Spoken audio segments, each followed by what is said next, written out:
Halo semuanya, Assalamualaikum warahmatullahi wabarakatuh. Berjumpa lagi ya teman-teman semuanya bersama saya Fatir. Welcome back again.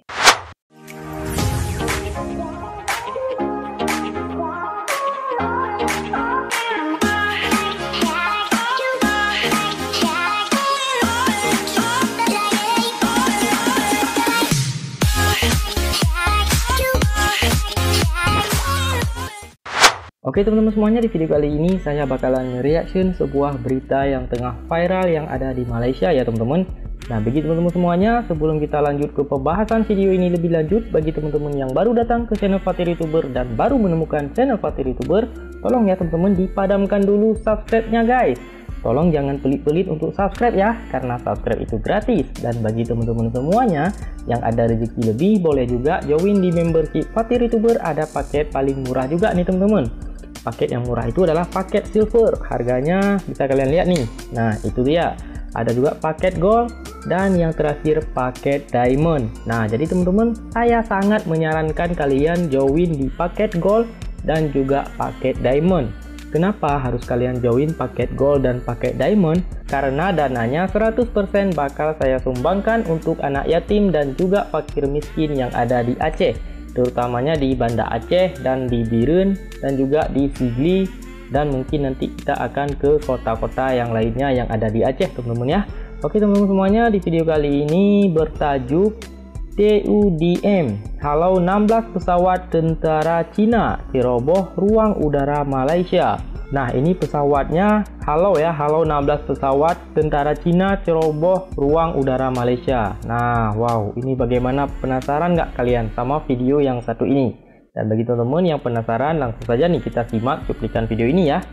Oke teman-teman, langsung saja ya, tanpa banyak basa-basi lagi, langsung saja kita putarkan cuplikan videonya. 1, 2, 3 play. Nah di sini dibuat 16 pesawat Cina dikesan ceroboh ruang udara tanpa kebenaran pada 31 Mei 2021 teman-teman. Wow, ini sudah berlalu 5 hari yang lalu ya. Waduh, kita lanjut lagi nih teman-teman. Nah, ada apakah gerangan ya?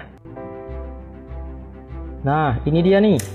Pesawat Hawk 208 dihantar untuk memintas dan menghalau penceroboh dari China itu.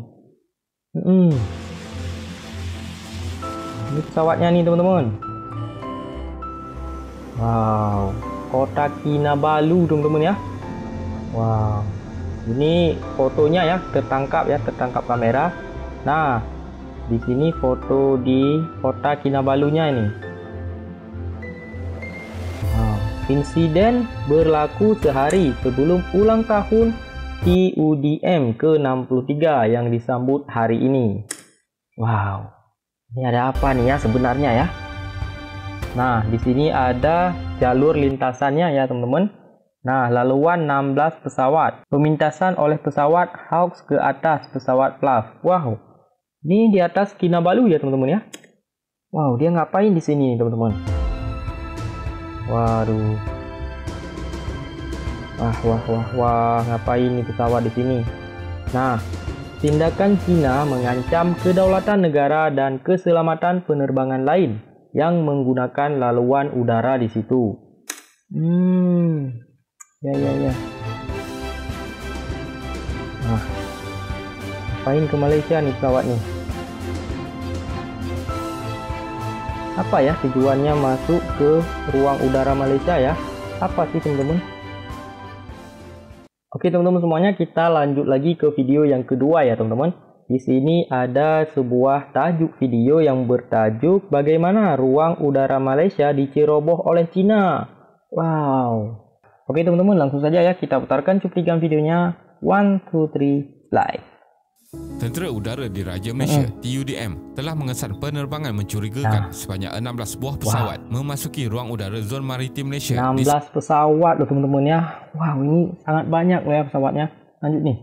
Sabah pada 31 Mei 2021. Panglima Tentera Udara Malaysia memberitahu pihak berita bahawa penerbangan pesawat ini dikesan oleh Radar Pertahanan Udara TUDM daripada Pusat Pertahanan Udara CR2 di Sarawak pada jam 11.53 pagi. Terdeteksi ya pesawatnya TUDM ya. telah melancarkan pesawat pemintas untuk melakukan identifikasi visual dan mengenal pasti pesawat.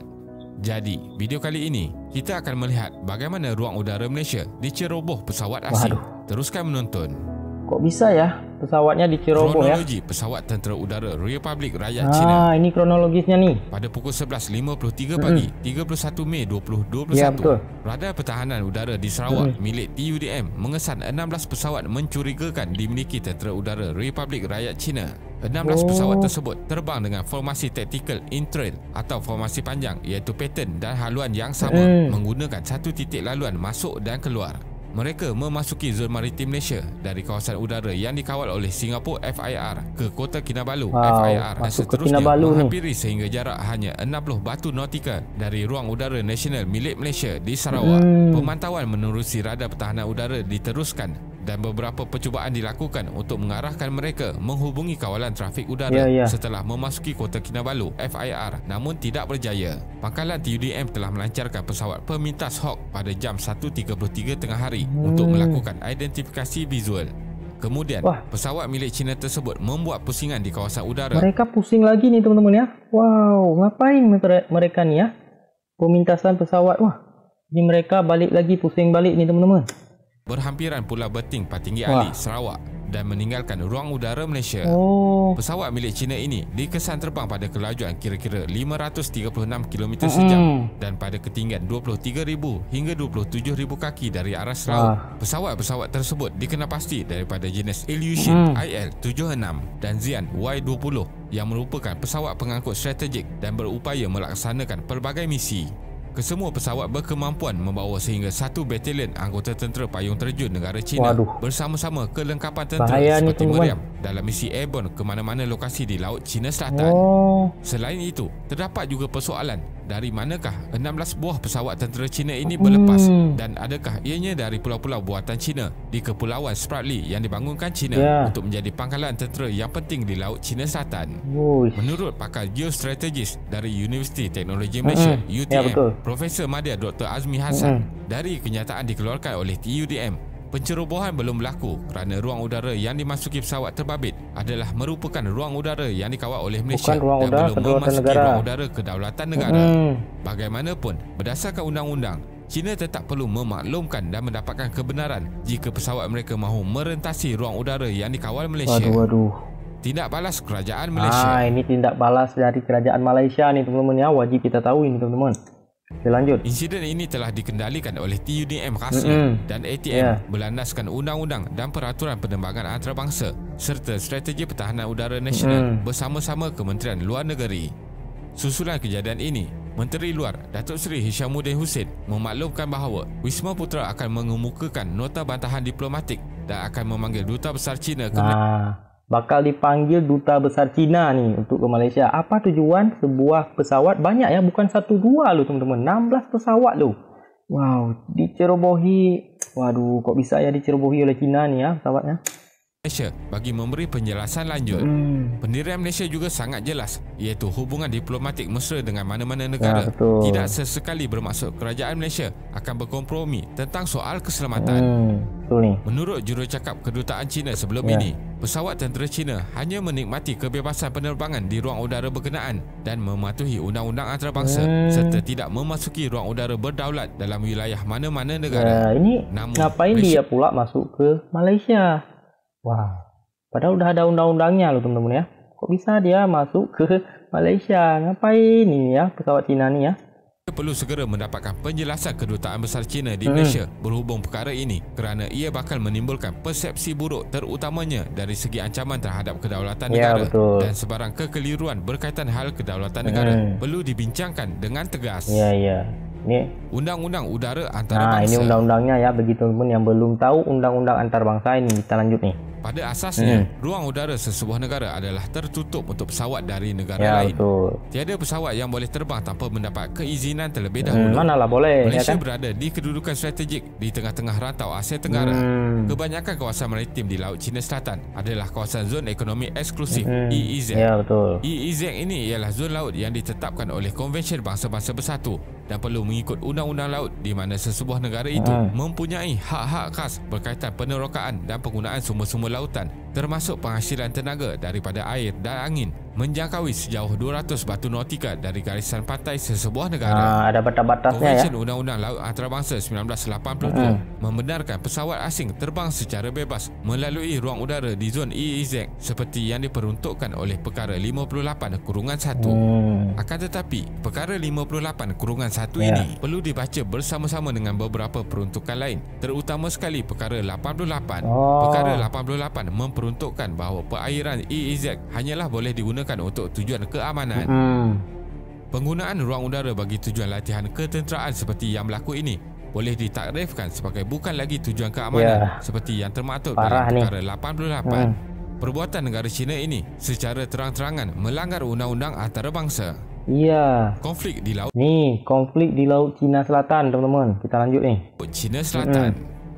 Pertikaian di kawasan Laut Cina Selatan menyentuh mengenai hak laluan pelayaran, keselamatan maritim dan juga rebutan sepadan kawasan perairan antara negara China, Taiwan, Vietnam, Filipina, Malaysia dan Brunei. Konflik mula terjadi apabila negara China mula membuat tuntutan atas hak kedaulatan di sebahagian besar perairan Laut Cina Selatan melalui Nine Dash Line dan mula agresif dalam merampas hak tersebut. Kawasan merangkumi Nine Dash Line ini berbentuk lengkungan U mengunjur dari utara ke selatan sehingga ke perairan Sarawak. Melalui tuntutan maritim ini, ia turut juga merangkumi ruang udara di atasnya. Pusingan terbaru ketegangan yang berlaku ini mula memuncak sejak tahun 2009 di mana Beijing telah mengambil pendekatan berbentuk power center bagi membentuk kawalan de facto ke atas ciri-ciri maritim, meningkatkan kecurigaan serantau dan kebimbangan terhadap dominasi China. Persaingan geostrategik yang berlaku ini juga melibatkan persepsi dua kuasa besar iaitu Amerika Syarikat dan China yang melihat satu sama lain sebagai ancaman kepada kepentingan nasional yang ingin dijaga di Laut Cina Selatan. Kenapa pesawat Israel terbang di ruang udara Malaysia? Terbang juga di udara Malaysia. Pada 19 Mei 2021, berlepas dari Mel di Maldives, sebuah pesawat Israel telah merentas ruang udara Putrajaya sebelum mendarat di Pangkalan Tentera Udara Paya Lebar, Singapura. Ia kemudian berlega-lega di ruang udara Singapura pada 24 Mei dan 25 Mei untuk melakukan demonstrasi produk komersial kepada pelanggannya. Masya Allah, ini kenapa lagi nih ya? Malah muter-muter di situ-situ aja nih ya. Kalian bisa lihat ya di radarnya ya. Waduh, parah nih. ST Engineering. Pesawat Boeing 737-400 bernombor part XA00 ini ialah milik Israel Aerospace Industry ELTA. Namun, Kementerian Pengangkutan Malaysia menyatakan pesawat ini melalui ruang udara Malaysia mengikut peraturan-peraturan yang ditetapkan oleh Pertubuhan Penerbangan Awam Antarabangsa ICAO. Kesimpulannya, dalam isu penggunaan ruang udara, setiap negara berdaulat perlu tegas dan tidak memberi sebarang pengecualian kerana tidak diketahui tujuan sebenar negara lain. Dalam isu insiden pesawat tentera dari negara China, dapat dilihat walaupun negara Malaysia adalah antara negara yang mempunyai hubungan diplomatik yang baik dengan negara China selama berpuluh tahun, Malaysia tidak terkecuali daripada tindakan provokasi negara dianggap kuasa besar dunia ini. Nah, jadi teman-teman semuanya, walaupun ya antara negara Malaysia dan juga negara China ini sudah berhubungan diplomatik selama berpuluh-puluh tahun, tetapi kalau macam nih ya harus bertindak tegas nih sebelum terjadi apa-apa pada sebuah negara. Nah, jadi bagi teman-teman semuanya, semoga video ini bermanfaat dan memberikan informasi yang menarik bagi kalian. Dan semoga bagi kalian suka, jangan lupa share ya video ini. Dan satu pesan saya buat kalian anak muda, habiskan jatah gagal kalian bagi kalian masih muda. Oke, saya Fatir. Bye.